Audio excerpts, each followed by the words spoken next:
This is Nick. This is Jack. Welcome back. It is Monday, March 18th, and today's pod is the best one yet. It's a TBOY. The top 3 pop business news stories you need to know today. Yetis, how about that surprise pod Jack and I dropped on you on Friday? What do you think about that, Jack? TBOY Hotline, episode 1. It was about 50 minutes. I had a blast recording that episode with you, Nick. That was incredible. We needed lozenges and like 3 cups of tea after that thing. That was a lot of chatter, man. Yetis, we hope you enjoyed that new format, and we would love to hear your feedback. If you loved it, let us know. If you hated it, let us know. We want the second episode of TBOY Hotline to be the best one yet. Jack, 3 stories though for today's show. What do we got, man? For our first story, the House of Representatives voted last week to force China to sell TikTok, or TikTok gets banned in the U.S. This week, the Senate votes for the same thing. So Jack and I want to play a fun little game with you. Who could acquire TikTok? For our second story, guess whose stock is at an all-time high? Dick's Sporting Goods stock is at an all-time high. It's because you're doing a little less PlayStation and a lot more play ball. And our third and final story, there's an exciting new side hustle we have to tell you about. People are operating vending machines on the side to make money. Yeah, these people are becoming vending machine entrepreneurs. They're stocking those machines, and they're taking stock in those machines. We've got the economics of the chip dropping, soda selling, granola grabbing vending machine. But Yetis, before we hit that wonderful mix. A wild mix to kick off the week. Love the mix, Jack. Last week, Nick and I did so much travel. Jack, we flew to New York, and then you flew to Canada to do some skiing, and then I jumped down to LA with Molly for a fun little weekend. It was miles, baby, miles. Funny thing Nick and I noticed in our 8 combined visits to the airport last week. 3 words, 3 S's. Self-service security. Here's the news. The Department of Homeland Security just announced they're testing out self-service TSA security checkpoint. Yeah, Yetis, you can now get through TSA airport security without any people. Now, here's what it's going to look like. You're still going to have to take your shoes off, okay? But no one's going to be yelling, take your shoes off.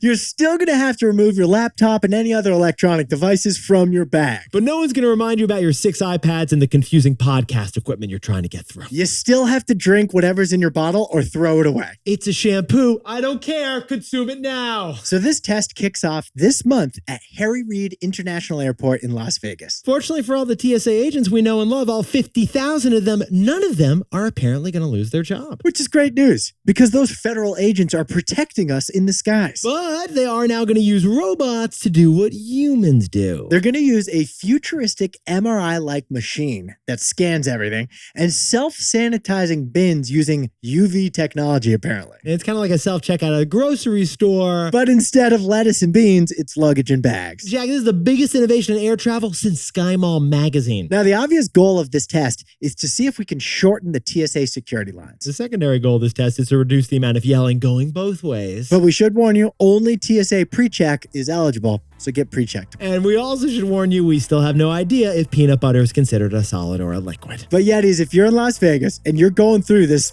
once-in-a-lifetime self-security checkout situation, send us a picture, send us a video. Because there's no human there to stop you from recording the whole thing. Your secret's safe with us. We know what you're thinking. Who's going to pat you down? We have no idea who's going to pat you down. Self-pat-downs, Jack, are the best pat-downs. That's it, our 3 stories.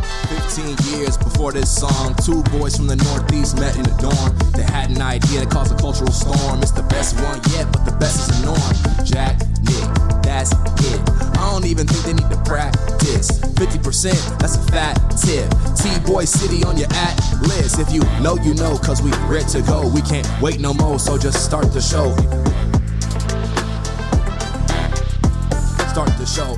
For our first story. Last week, the House passed a bill requiring TikTok to sell itself or be banned. This week, the Senate could make that bill official. Which leads to maybe the biggest question of the year. And what is it, Jack? Who should acquire TikTok?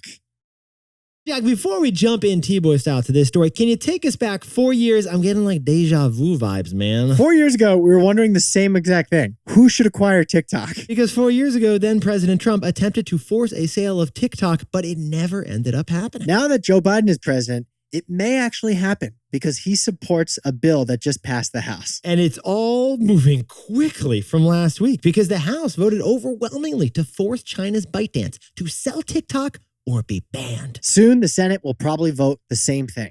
If the Senate votes yes, President Biden has said he will sign it into law. Now, besties, we should point out there's no guarantee that this bill passes, even though it does have bipartisan support. Remember, TikTok can be a little too lit to prohibit. But even if it does get passed and become law, China may not sell it. China may think to themselves, I'd rather see TikTok die than let America own TikTok. Even though China bans Facebook and our other media companies. Just saying. Just saying. Every American tech product is banned in China. Even Stevens is what we're saying, Mr. Xi. So still, Yetis, the most interesting question of the year is this. If TikTok does get sold, who should be the buyer? Jack, this is kind of like The Bachelor, but it's the entire company, not just Jesse Palmer. And TikTok is the most eligible bachelor anybody's seen in the corporate world. That is quite a rose, TikTok. That is quite a rose. TikTok has 170 million US users. Those users love using TikTok. And that's why it's worth a reported $100 billion.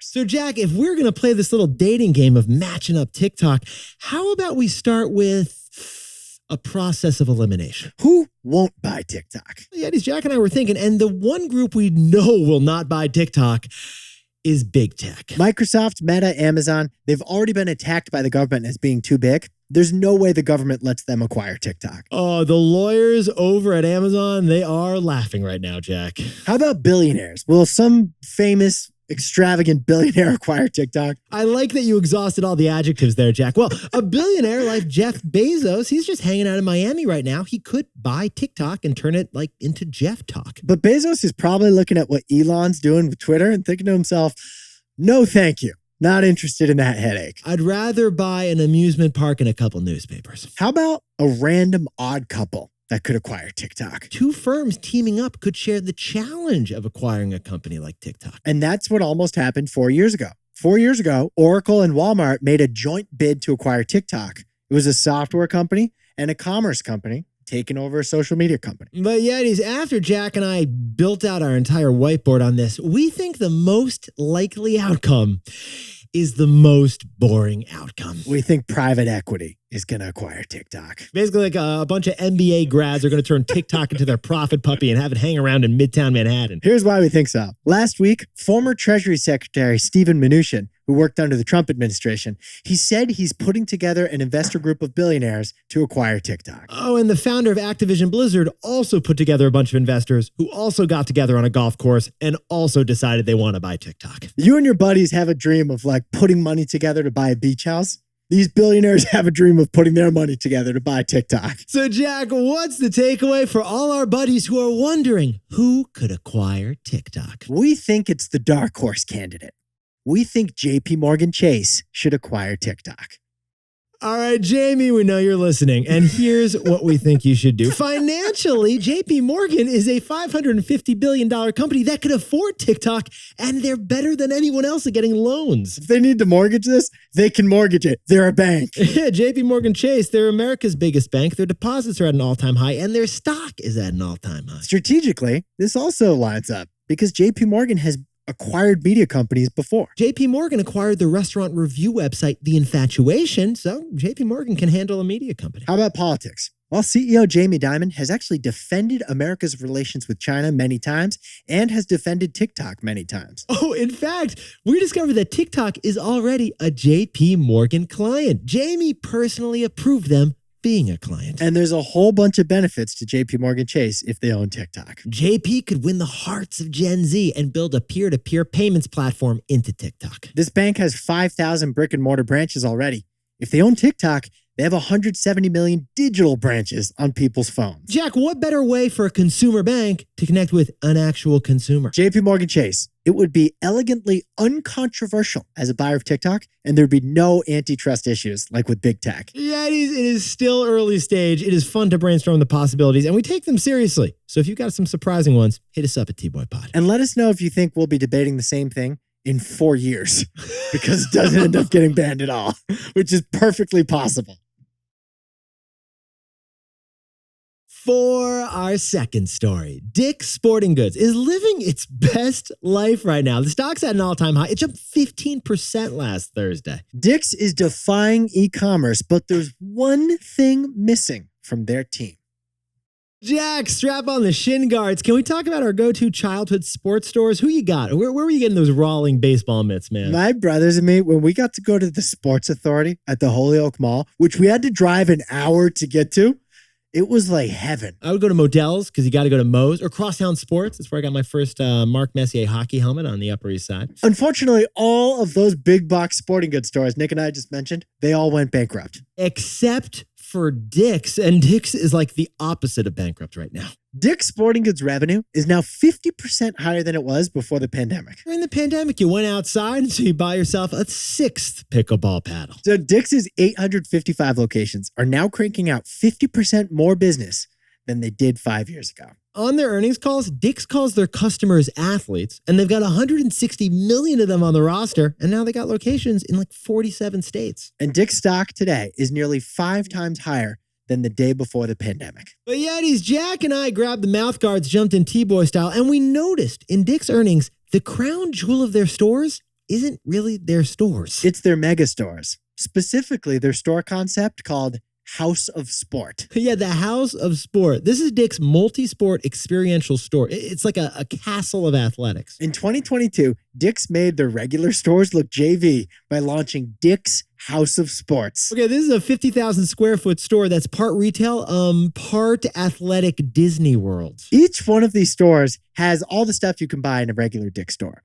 But there's also an entire turf athletic field where you can try out the cleats you're thinking about buying. 1 second, Jack, while I kick a ball into the soccer net from midfield in the store. Trying on the cleats you're thinking about buying. Or you can then test out the baseball bat in the full-size professional baseball batting cage. Or whack the 7-iron in the virtual driving range that's also in the store. It is a corporate coliseum of crushing calories, man. There's a rock climbing wall. There's an ice skating rink. There's even a whole section for Peloton equipment so you can try out that bike and probably not end up buying it. Yetis, there are only 12 of these Dick's giant arenas so far, but they're planning 100 of them by 2027. We're going to have 100 of these massive houses of sport in just 3 years from now. And that's the shocker, Yetis. That is how Dick's is beating Amazon and defying e-commerce. So, Jack, what's the takeaway for our buddies over at Dick's? Dick's should now acquire Under Armour. All right, Yetis, that's our second acquisition idea of the day. Jack and I don't do that this often, but like we spent the whole weekend brainstorming, and sometimes you just got to roll with it, right, Jack? We're in our acquisition era. Yeah, because Under Armour was once a mighty upstart that was threatening Nike and threatening Adidas. But last week, Under Armour made their second CEO change in 14 months, and Under Armour stock, it's now down 90% from their 2015 all-time high. Will you protect this house? Under Armour won't. What house? Yetis, with an $18 billion valuation, Dick's could now afford to buy $3 billion Under Armour. Dick's is worth 6 times more than Under Armour is. Plus, Dick's already sells over 3,000 Under Armour products in their stores, so they may as well take a full cut. And look, Dick's already acquired Moose Jaw last year, so clearly Dick's is interested in owning their own brands. Besties, Under Armour is basically the free agent no one wants. So Dick's should throw him on the roster. For our third and final story, the viral new investment right now, it isn't Bitcoin and it isn't AMC. It's actually the vending machine. People are buying vending machines and operating those vending machines as side hustles.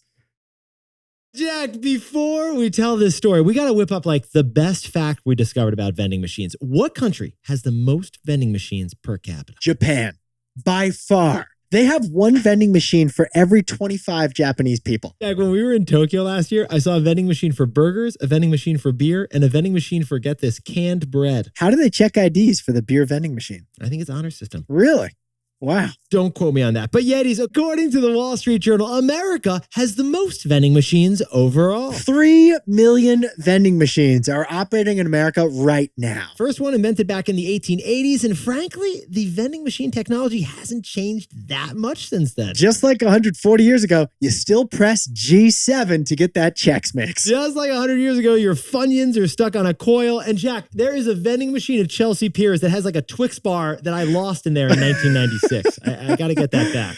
But vending machines today have never been hotter. There's a vending machine renaissance because local entrepreneurs are buying vending machines in record numbers right now. And one of those entrepreneurs got to eat that Twix bar for free, the one that Nick paid for 12 years ago. Yeah, you probably like smacked that vending machine on the side. If you hit it on the left, it falls out. Now, Nick and I want to talk about the fascinating economics of vending machines. Because the fascinating economics of the vending machine is the art of passive income. Here's how the business works. You can buy a used vending machine for $1,500, according to one vending machine entrepreneur. It turns out the average vending machine nationwide makes about $250 a month in profit every month. So if you buy a vending machine and operate that vending machine, you're going to break even on your investment in just 6 months. And interestingly, this vending machine entrepreneur, Jamie Ibanez, tells us on YouTube exactly how these economics work, and the numbers are curious. Mr. Ibanez says the revenues can be big because he fills his vending machines each week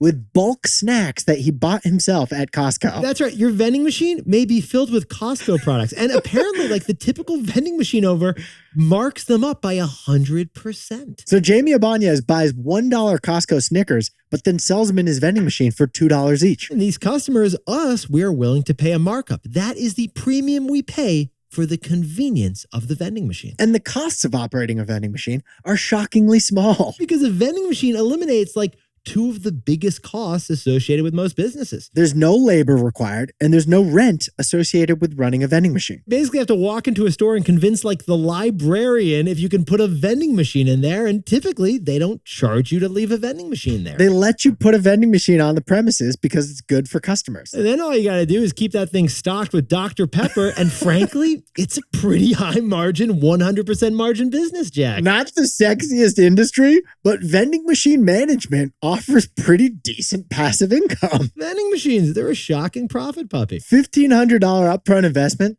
turns into $250 a month in profits. That's not bad. Even though it won't accept your $5 crunkled up bill, that's a pretty good business, Jack. Do you want to do this with me, Nick? The best vending machine yet. So, Jack, could you press J7 and grab me a Snapple and then whip up the takeaway for our buddies launching vending machines? Find a way to make money while you sleep. Yetis, in this economy, we've seen an explosion of side hustles. Like maybe you launched a newsletter over on Substack. But for many, a side hustle is a gig job, like driving for Uber or delivering food for DoorDash. But increasingly, these side gig jobs, they demand more and more of your most precious resources, your time and your body. That's why we're seeing a surge of interest in passive income opportunities that don't require your active involvement. And get this, comments on X and Instagram mentioning the words passive income are up 3x and 6x since 2019. And that reminds us of a Warren Buffett quote highlighting the glory of passive income. Here's the quote. If you don't find a way to make money while you sleep, you'll work till you die. Warren's favorite type of passive income is owning stocks. But if you're willing to do a little more work, you could operate a vending machine too. Now, full disclosure, Jack and I don't make money while we sleep. Like we produce a new podcast every day, but we love doing that. We love our work of it, but it's not a passive exercise, is it, Jack? It's very active work. But Nick, now that active income opportunities are physically harder than ever for many, passive income is hot again. Jack, can you whip up the takeaways for us to kick off the week? The Senate is expected to vote on the House's bill to force TikTok to sell itself. A lot of companies could buy TikTok. We think JP Morgan Chase should buy TikTok. For our second story, Dick's Sporting Goods stock has more than quadrupled since their pre-pandemic levels. Oh, Under Armour's a free agent, and Dick's should put him on the roster. And our third and final story, a vending machine can be bought used for $1,500 and then bring home $250 a month in profits. It's passive income, or as Warren Buffett would put it, you can make money while you sleep.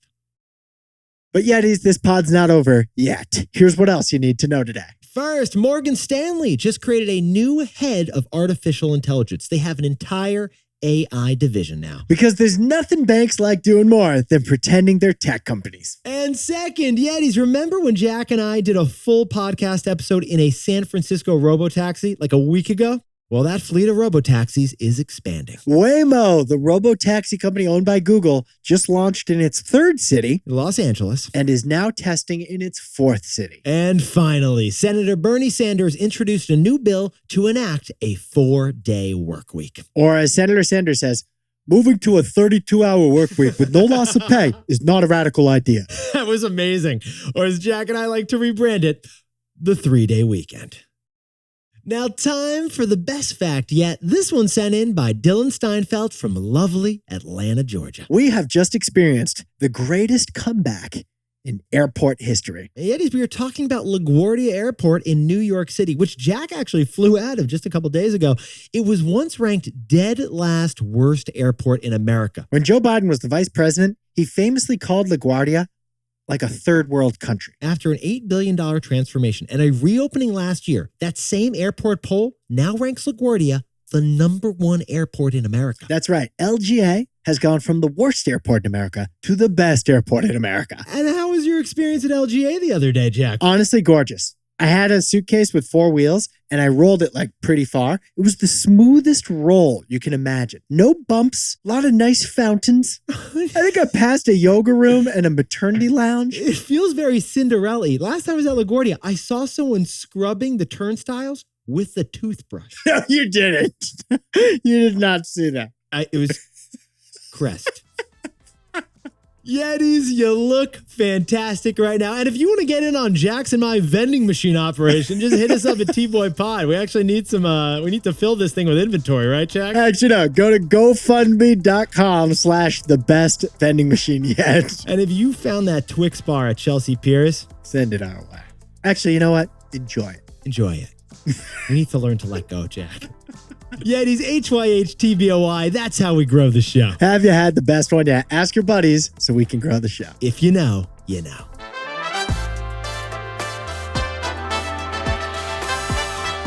And before we go, congratulations to our buddy Yetis, Lucy and Peter Minot in San Francisco, who just welcomed their baby boy, Wilson. We heard Mary and Luke set up a nice little nursery for little baby Wilson. And congratulations to Matt Clark from Virginia, who just finished a half marathon up in Napa. Not too shabby. Congratulations to Kathleen Wong and Kyla Suko, who just finished running a marathon. And a happy birthday to Nuno Antunes, who's celebrating by trading some stocks over in New York City. And happy 29th birthday to Zach Steinfeld in Atlanta, Georgia. And Chang Jun Lee's turning 25 in Boston and can finally rent a car to go just outside Boston.